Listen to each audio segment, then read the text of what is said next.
Hey there, good afternoon everybody, and welcome here to Prog Monster. My name is Murph. I am the host of this show. This is a show dedicated to progressive rock and other forms of rock music. So here we are, Wednesday night favorites. I've decided to record this episode on my newer computer, even though I don't think the sound is quite as good. But I like it because you'll see why in a second. But anyways, we're doing a ranking this week. Not something I've done too often. However, I felt like I was ready to do this one. And it's for my second favorite band, which is Yes. I am missing 3 of the studio albums for this. But to me, they're all fairly inconsequential. I like to have them for the set, of course, and I'm still looking, but I haven't seen them. I did see one of them the other day but it was they wanted too much for it, and I said no, it's not worth that much. So all 3 of them fairly low ranking, but not. I don't personally don't think there's a bad album in the Yes set. I just think that some of them are not. To be honest, I don't think they're Yes albums, but I'll get to that when I get to it. So anyways, what I normally do with a ranking, for those of you who haven't seen me do this, is I do them in reverse order. So my least favorite to my most favorite. In the case of this, there's probably about a half dozen at the bottom that I don't think are that great. And then there's a few in the middle that aren't too bad. And then the rest are really good with Yes. Yes has a lot of good albums. As many or more than most bands, in my opinion. They are considered to be one of the greatest, if not the greatest, prog band in history. I am not going to dispute that. I have no arguments with Yes being at the top of the heap. They have just too many solid, amazing albums to not be at the top of the heap. So when I chose Yellow, because to me, Yes and Yellow go together. So we're doing a Yes and Yellow thing. Anyways, I'm going to rank them like that, and I've included both the Ascension albums, although there are live tracks on both albums. I have included them because I do like the studio parts on the album quite a bit. I did not include Anderson, Bruford, Wakeman, and Howe, even though I think it's a Yes album. Really it is, but it doesn't have the Yes logo on it, and if we're going to be strict about it, it's not a Yes album. So I'm not going to include it, although it definitely should be in there. Okay, so we're going to start by talking about the least album, which I don't own. And this isn't the least album because it's the least album, but I don't own it. I've only listened to it in its entirety once, and to be honest with you, the 2 albums that came out immediately after each other to me are the bottom, or near the bottom, both of them. The one, Heaven and Earth, of course, this is the one that most everybody thinks of as being the worst Yes album. It's not a great album, really. Actually sounds a little bit more like a Steve Howe solo album. Just kind of a lackluster put together. John Davidson's voice doesn't really cut it on this as much as I like his voice. It doesn't really cut it here. I just find the tracks very mediocre, not memorable, and very, very unlike Yes. They're just like there's no emotion to the album at all, really. So it had to come in last. There wasn't any way of getting around. Somebody has to be last, so might as well be that one, because that's the way most people see it anyways. Okay, the next album is this one, the debut album. A notch above that one for sure.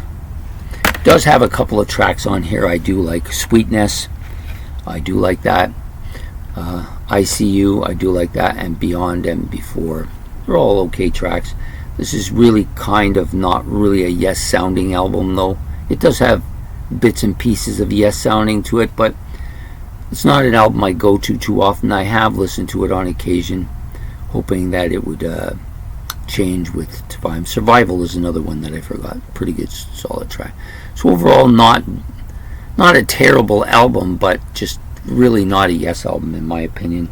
Doesn't really have that Yes sound to it yet. Okay, so that's number 22. Number 20. So number 21 is this album, The Quest. Yes, very similar to Heaven and Earth. A lot of similarities between the two. Album covers are both great. They get points for that. I love the logo. This one, the Ice Bridge, is better than anything on either album, in my opinion. It's a great song. Pulls this album up, because the rest of it is just meandering. It's not a great album. It's kind of very pastoral, almost an Elevator sounding album. I think Steve Howe shouldn't sing, but he does that on this album. It's a nice shot of everybody on there too. Everything's good. To me, it's not strong in any way.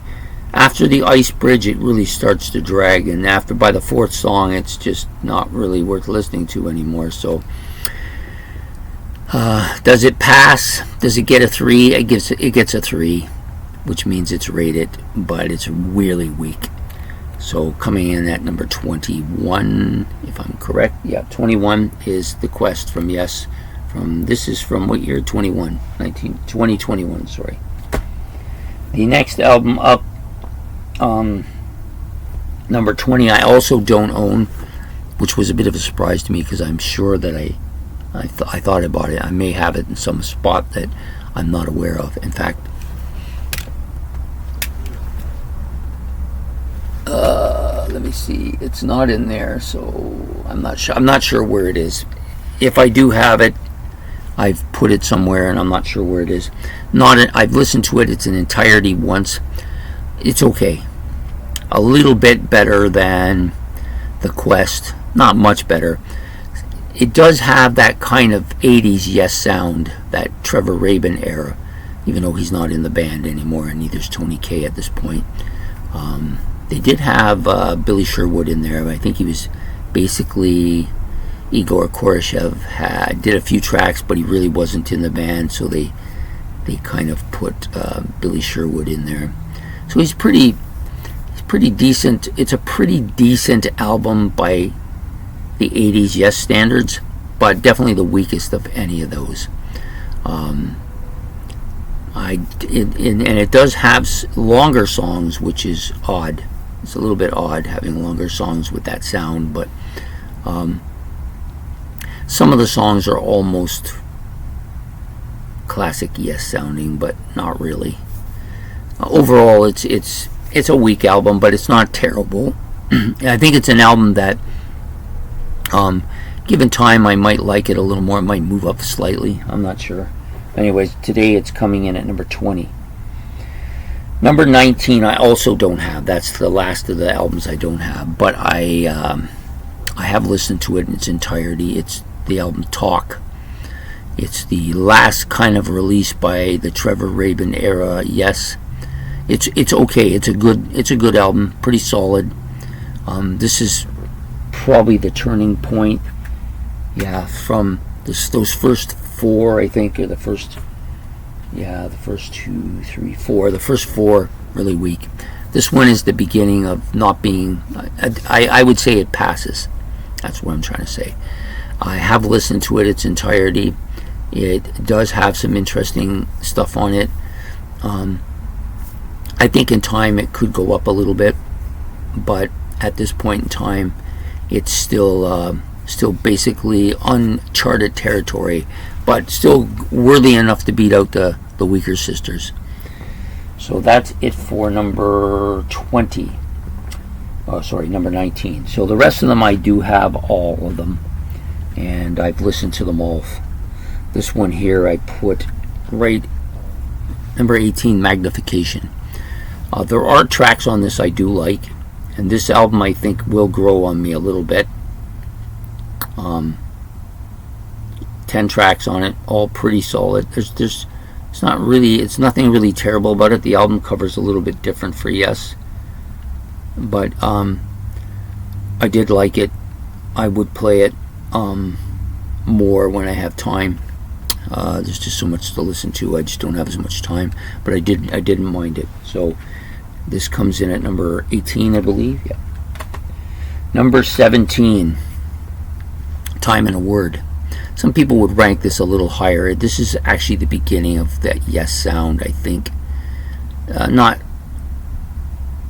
I mean, they do have a picture of Steve Howe here. He's not even on the album, but Sweet Dreams, Astral Traveler, Time in a Word itself, all good tracks. I like them all. Then, that's another track I like. This album, the difference is that the good stuff on this versus the good stuff on the first album, the good stuff on here is better, and the bad stuff on here is better than that too. So this album is a bit of a notch up from that, and so it's going to come in at number 17. I don't mind this. I sometimes listen to this as well. Number 16 is a big step up, big generator. I do like this album. This is the beginning of albums I like. So it's still a mid-range album, but I like it. Rhythm of Love is a great tune. Shoot High, Aim Low, I do like that one. Holy Lamb is probably my favorite tune on this album. Maybe my favorite Rabin era tune, period. So I do, this album I played a lot when it came out. This was one of the albums I took with me to New Zealand. I think I took two. The Simon and Garfunkel, the Paul Simon Graceland album, and this one. But this one I didn't play much until I actually got there, and then I was listening to it a fair bit. So there you have it, Big Generator, number 16. Number 15. I hope I'm right on my counts here. This one.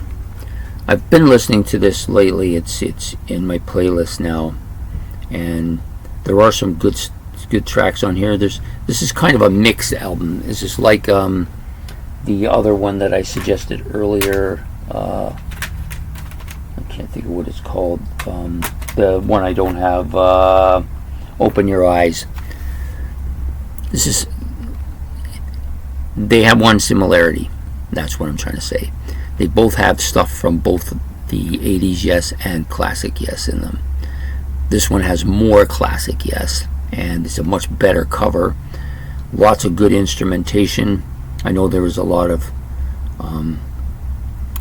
discord in the band at the time, but there's a lot of really good stuff on this album. I think if I had a preference, I would have said, Trevor Rabin and those guys make their fourth 80s Yes album, or third one, I guess it would have been third one, right? And these guys, ABS, Anderson, Bruford, Wakeman, and Howe, they should have done their own album too. I think it would have been a better fit. It would have been less conflict, and the albums would have been better too. Yeah, overall it's not too bad though. I do like it. The next album up, number 14. I hope I'm not getting these numbers. So you're going to bring the stack up here a bit so I can keep track a little better. Yeah, I believe this is number 14. So this is when it starts getting good now. You're getting into the better albums. Some people rank this much higher. I do like The Ritual, of course. Everybody likes that. And I do like The Revealing Science of God. But it's just, if you'd had those two, this would be a better album. But it just, and there's some great instrumentation on this album. This is very classic Yes sounding. A little bit too much like a Relayer, but not in a good way. So for me, the beginning of the better Yes albums, this one is growing on me slowly because it's so hard to penetrate and grasp. It takes a long time with this one. So it was on my playlist a couple of years ago, and I do listen to it on occasion, but tough to penetrate, so it's taking its time. So that's number 14. Number 13 just came out of my playlist not too long ago. I did enjoy this album quite a bit. Yes, The Ladder. This is the one with Korshev on keyboards. It does have a lot of that really good Yes sound that you come to like, but it also has a kind of a John Anderson solo feel to some of the tunes as well, and maybe a little too much of that because I noticed it. Overall, I bet I like it. It's not bad. I don't think it'll stay ahead of Tales of the Topographical for very long, but at this point in time I do like it a little bit better. I do like some of the tunes a little better on here, and the album cover's not bad either. So that's number 13, I believe. Yep, number 13. So the next one up is the new one, Mirror to the Sky. I think it'll go higher. I've been listening to it a little bit. I haven't had much time to listen to it. I really like what I hear here. Definitely the best of the ones, of the newer ones. The last, since Chris Squire's death. This is, well, how many have they had since he died? Just the 2, right? But the last one he was on, also I qualify it, and the one before that too. It's the John Davidson ones, I guess you might want to call them. This is one of the better albums, and I think this will only get, as I listen to it, it's only going to get better. I love the artwork and the booklet, and it's unfortunate this is the first one without Alan White, but I think the drummer is good, and it's got 9 tracks on the bonus disc with 3 tracks on it, and then I don't know why they do it. They could easily have put them all on one. I don't get it, but anyways, Mirror to the Sky, good album, getting better, in 12th position. It's only been out for a few months. I think it's good. It's better than almost all the stuff they put out in recent years. Next up, I'm going to take a bit of a hit for this one. I know that this is a bit of a put together from stuff that they took from other time periods and stuff like that, but I do like this album. First of all, I really love the cover, and the greenness to it is really good. I placed it just a bit ahead of Mirror to the Sky. There are some tracks on here I like quite a bit. The opening one, Fly From Here and Fly From Here parts. All the Fly From Heres, I like them all, really. I like this album. It's one of my current go-to Yes albums, so I do listen to it a fair bit. So at any rate, I hope that you and it was produced by Trevor Horn too, so pretty solid album, I think. That's number 11. Now we're into the top 10. Yes, we are. So number 9 is the Keys to Ascension, and the only reason that this one is a little less because it only has the 2 new studio tracks on it, which they do take up like 20 minutes of the album, but it's like a 3. Is this a double album? I think it is, yes. So they take up one side of, or two sides of one of the album. So yeah, I really like the artwork. I love the posters that came with it. I like the little package. So package wise, it's great. It wins points for that. But the 2 songs I like too. So Gates to Ascension, for me, Keys to Ascension comes in at number 10. Okay, the next one up is 90125, which I think is the best of the Trevor Rabin era albums. In fact, it's a good album. Like, this is the beginning. These next 9 albums are all good or better. This one is really good. I like it. Lots of stuff on here. I played this a lot when I got it. I played it a lot right up until I stopped listening to music for a while, and then I wasn't listening to anything, but I did like this. Hearts is a fantastic tune. Cinema, another great tune. Changes is maybe the best post classic era Yes song. And of course, Leave It. I like that. It's a little bit different because it's kind of a cappella type song, but I do like it. And yeah, Yes's 90125 coming in at number 8. Is that 8? No, it's number 9 actually. So the next one up, the other Gates of Keys to Ascension, and the only reason I think I like this one more is because it has a whole side, a whole disc of new stuff, and you know, it does have some great live stuff too. They both have great live stuff, but we're not here to discuss that. But I think this album cover is a little more to my liking. I like the color contrast quite a bit. Yeah, really good. Again, a double disc. Fantastic set of music here. You know, classic Yes on this album. White, Wakeman, Squire, Howe, and Anderson on both of the Keys to Ascension albums. I just like this one a little bit better, and I like 90125, but I like this just a bit better than that. I think this one is the one I'm listening to right now more than the other one, so that's why it's getting a higher rating. So that's number 8. Number 7. Now we get into the really good albums. Yeah, the next two are really good. Going for the one, any album that has Awaken on it and Turn of the Century, two of my favorite Yes tracks. And the other stuff, I'm not as big a fan of Going for the One and Parallels as some people are, but I do like Wondrous Stories, and that's kind of a John Anderson sounding song. But this is a great album. That Awaken is just fantastic. Sorry, my back is starting to bother me a bit here. So, but at any rate, this album's going to come in at number 7. Number 6.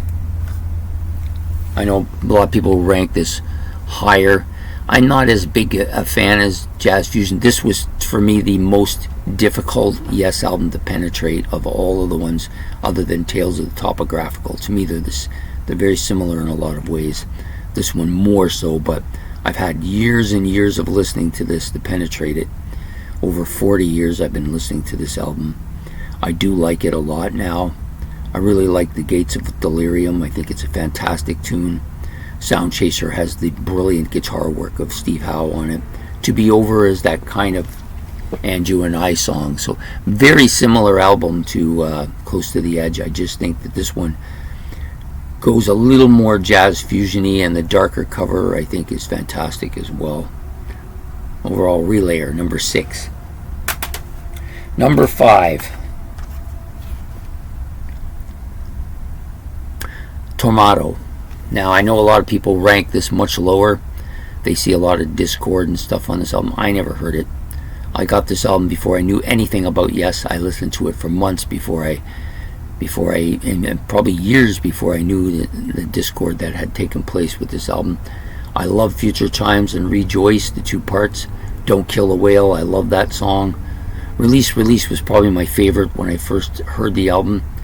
Now, and I'm going to take some heat for this, but Circus of Heaven is kind of my hidden, I guess you might call it my guilty pleasure. Yeah, kind of.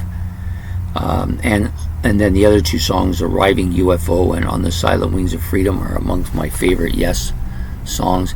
The album hasn't held up as well as some of the other stuff I listen to, just because I've played it so much, and it is, you know, it does have some issues. I realize that now, but I still think it's a great album. I don't really like the cover. It's the one Yes album whose cover I think is terrible, and that hurts it as well. So anyways, Tormato, number 5.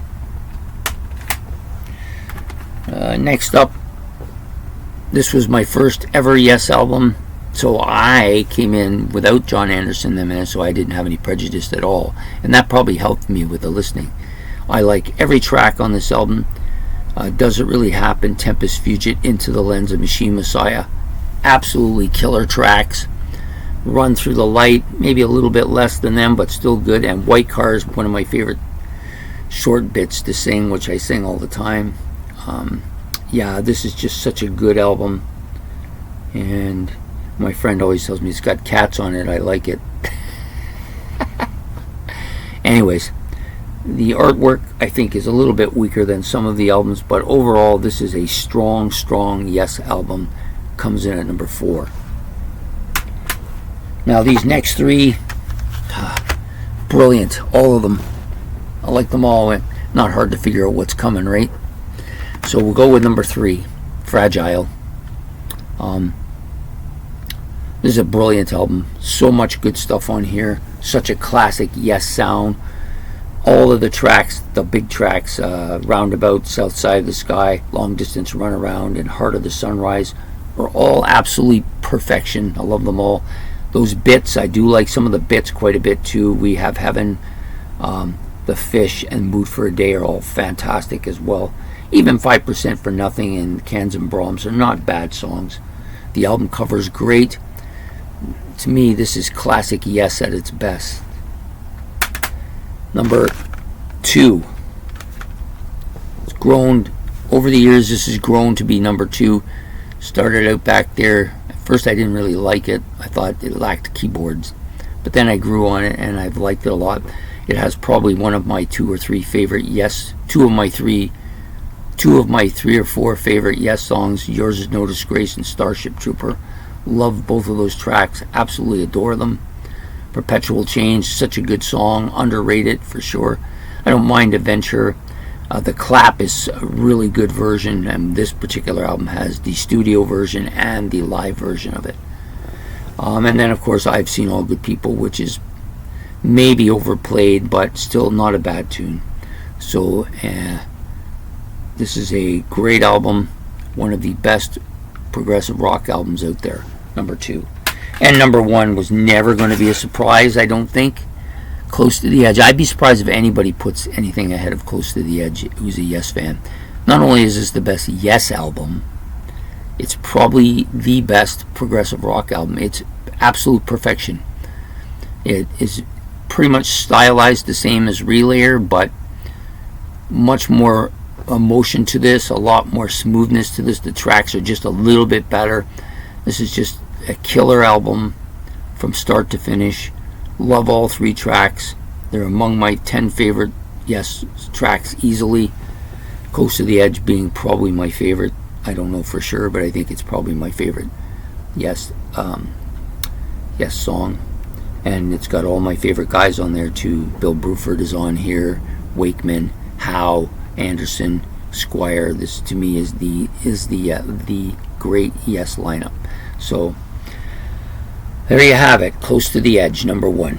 So we'll just reiterate them quickly. Okay, so we got Close to the Edge, number 1. And this is not going to work because I'm going to drop them all.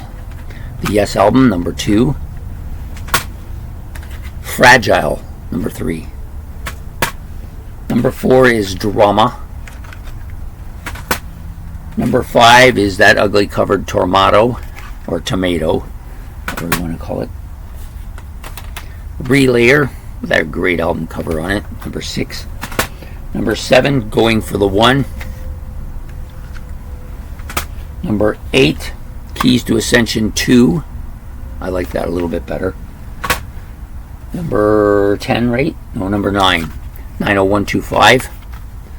Number 10, Keys to Ascension, the blue one that is. Number 11, Fly From Here from Yes. From Yes, they're all from Yes. Stupid thing to say. Number 12 is the new album Mirror in the Sky. If I do this again in a few years, I bet you this makes the top 10 easily. Number, I forgot what I said there. Yeah, that was number 12, sorry. Number 13, The Ladder. Number 14, Tales of the Topographical Ocean. Number 15, Union. Number 16, Big Generator. That's ugly, man. That is one ugly cover. That's the best they could come up with. Number 17, Time and a Word. Number 18, Magnification. Number 19, Talk, which I don't own. Number 20, I also don't believe I own that either. Yeah, Open Your Eyes. I think I own it. I don't know where it is. Number 21 is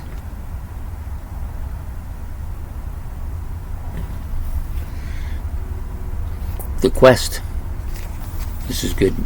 I like the album setup on this one, but unfortunately it's too many weak tracks. Number 21, or number 22 I mean, is the debut album by Yes, and then the last but not the least, or in this case, yes, definitely the least, Heaven and Earth. So there you have it. That's my Yes ranking. My back's killing me here, so I'm not going to keep this dragging out too long. If you want to rank them below in the comment section yourself, go right ahead. But you just got to remember too, one thing that people tend to forget is they go, oh, I can't believe you put Tormato so high up and you put the new Yes album so far down. You got to understand, you can only hear it the way you hear it. I can only ingest music the way I hear it. And sometimes songs hit you at a particular emotional time that really drive the album home for you. And if you're flat and that same album hits at another time, maybe it doesn't do that. And that's the case with many of these albums. When I'm calling them out, I'm remembering a certain time period when I was listening to them. And so I can't listen to them with your ears because they're attached to your head, unfortunately. Well, fortunately, however you want to look at it. Anyways, please like and subscribe. It's much appreciated. And we'll be back next Wednesday. Hopefully I'll be ready for the Australian one then. I've been starting to listen to some of the albums that Ben has given me. And I hope to have a little more time this week to do that as well. But we will see. And maybe that'll come the following week. But for now, I hope you enjoyed this episode of Wednesday Night Favorites, featuring the ranking of the Yes catalog, their studio albums. Take care.